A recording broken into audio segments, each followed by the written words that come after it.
নমস্কার সবাইকে, অরিজিতা ভিলেজ ফুডে সবাইকে স্বাগত জানাই। আশা করি তোমরা সবাই ভালো আছো, আমিও ভালো আছি। আর কালকে দেখিয়েছিল যে শিলে ডাল পিসা, আর আজকে দেখো সকালবেলায় বসে পড়েছি চাল কুমড়ো কাটতে। এই দেখো,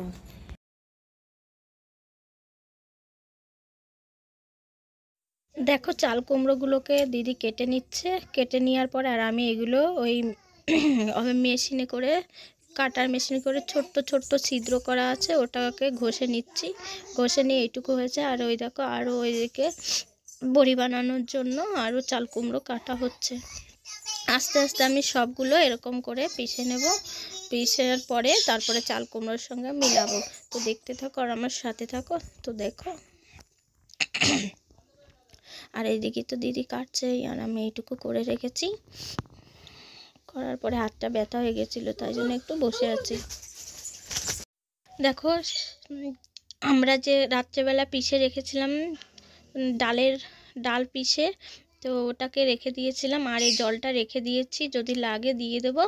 আর এই যে কুমড়োটা ঘিষে ঘিষে জলটা নিকড়ে, মানে একটা কাপড়ে করে চিপড়ে ওরকম করে নিতে হবে। দেখো একটু জল নেই। আর এই যে ডালের সঙ্গে এখন ওটা মিলাতে হবে।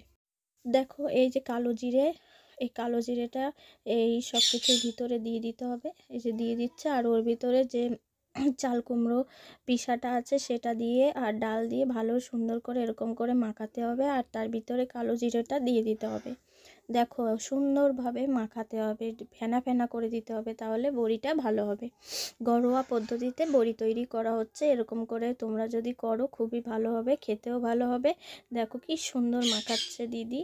আর তারপরে মাখানোর পরে সবাই গাওলাতে করে আদা আদা নিয়ে আরও সুন্দর করে ফেটাতে হবে। তো চলো দেখতে থাকো আর আমার সাথে থাকো। দেখো সব মিক্স করার পরে আমি আলাদা গামলায় নিয়ে নিয়েছি। এখন সুন্দর করে এই চাল কুমড়ো আর ডালের সঙ্গে ভালো করে মিলাচ্ছি, দেখেছো? এরকম করে করে করে করে ফেটাতে হবে, ফেটিয়ে ফেটিয়ে সুন্দর সাদা বানাতে হবে, তাহলে দেখতেও সুন্দর অনেকটা ভালো লাগবে আর খেতেও ভালো লাগবে। তো চলো এরকম করে করে ফেনা ফেনা করে নিই।